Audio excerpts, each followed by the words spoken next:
Charity begins at home is something that is oft repeated among many people. It is something I also subscribe to as a principle. I think one of the ways that human beings relate to each other is being involved in acts of charity. Our country, America, is one of the greatest nations in the world. Its sheer military power alone has the capacity to end human civilization. It steps in as an international leader to end conflict among nations. And as recently as a few months ago, showed an example of international charity given by providing billions in aid to Ukraine in order to end the crisis they are facing. Yet as great as America is, its power and ability to end things fails when it comes to ending the homeless crisis within its own borders.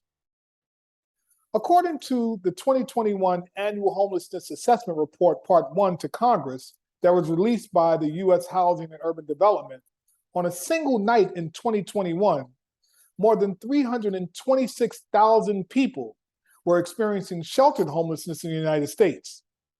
6 in 10 were individuals. That is, people in households with only adults or in households with only children. 4 in 10 were people in families with children. And when thinking about families, I think about Jonathan and Diane.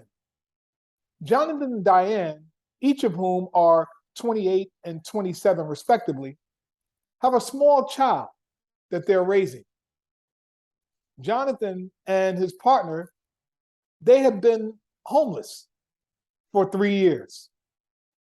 Their child, being only 4 years old, has lived with relatives and stayed with others, while Jonathan and his partner look for housing. Jonathan and his partner, Victoria, they each work part-time jobs. They couch surf on friends' homes, or sometimes in their families' homes. But they have not been able to access the vouchering needed to allow them to live in housing for them and their small child as a family. I think about them, and I think about the impact homelessness has on thousands and thousands of people daily in this country. And I ask myself, what are we going to do about it? Now, for me, I grew up in New York City in the 1970s, and I was unaware of what homelessness was. I did not see people living and sleeping outside on the streets. In fact, I always thought the only time someone slept outside is when they were in a tent out camping or was drunk and just fell asleep on the bench. That they still went inside their home once they woke up. But in the 70s, there was an emergence of what would be called modern homelessness, which can be traced back to dramatic changes in New York City's housing stock, particularly cheap housing for the poor, as well as mental health policies adopted by the state government as far back as the 1950s. The most significant single change in New York City's housing stock during the emergence of modern homelessness was the extraordinary reduction in the number of single-room housing units. Since the early part of the century, single-room housing, which includes single-room occupancy units and residential hotels, typically shared kitchen and bathroom facilities, had played an essential role in providing low-cost housing for poor single adults, childless couples, and even families. That is until regulatory enforcement in the early 60s prohibited occupancy by families.